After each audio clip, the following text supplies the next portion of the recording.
ಮಂಡ್ಯ ಜಿಲ್ಲೆಯ ಕೃಷ್ಣರಾಜಪೇಟೆ ತಾಲೂಕಿನ ಕಿಕ್ಕೇರಿ ಹೋಬಳಿಯ ಗಡಿ ಗ್ರಾಮವಾದ ಬೋಳಮಾರನಹಳ್ಳಿಯಲ್ಲಿ ಇಂದು ಭರತ ಹುಣ್ಣಿಮೆಯ ಪ್ರಯುಕ್ತ ಗ್ರಾಮದ ಶ್ರೀ ಬ್ರಹ್ಮ ಸ್ವರೂಪನಾದ ಶ್ರೀ ಕಂಬದ ನರಸಿಂಹಸ್ವಾಮಿ ದೇವರಿಗೆ ಹಾಗೂ ಅಖಿಲಾಂಡ ಕೋಟಿ ಬ್ರಹ್ಮಾಂಡ ನಾಯಕಿ ಎಂದು ಹೆಸರುವಾಸಿಯಾಗಿರುವ ಶ್ರೀ ಲಕ್ಷ್ಮೀದೇವಿ ಅಮ್ಮನವರಿಗೆ ಭರತ ಹುಣ್ಣಿಮೆಯ ಪ್ರಯುಕ್ತ ವಿಶೇಷ ಪಂಚಾಮೃತ ಅಭಿಷೇಕ, ಕ್ಷೀರ ಅಭಿಷೇಕ, ಅಲಂಕಾರ, ಅನ್ನದಾನ, ಪೂಜಾ ಕಾರ್ಯಕ್ರಮವನ್ನು ಯಶಸ್ವಿಯಾಗಿ ನವೀನ್ ಅರ್ಚಕರಿಂದ ನಡೆಸಿರುತ್ತಾರೆ.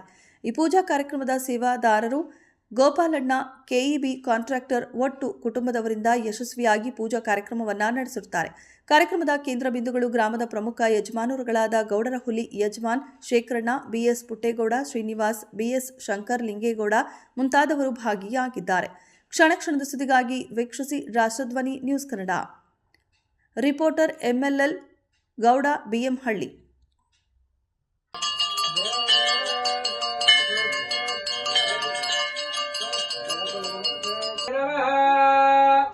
ದಂದೇ ಸಿಂಹಾಯ ನಮಃ, ಹಿರಣ್ಯಕಶ್ಯಪವಕ್ಷಸ್ಥಲೋಪಿತಾಯ ನಮಃ, ತ್ರಿಗುಣಾಕಾರಕಾಯ ನಮಃ, ವೈಕುಂಠನಾಯಕಾಯ ನಮಃ, ಯೋಧಾನರಸಿಂಹಾಯ ನಮಃ,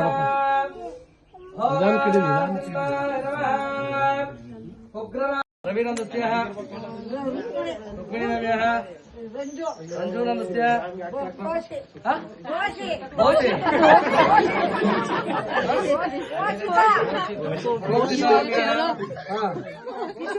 ಕಿಶೋರನಂದಸ್ಯ ಪುನೀತನಂದಸ್ಯ ಅಂಡ ಅವೆಲ್ಲ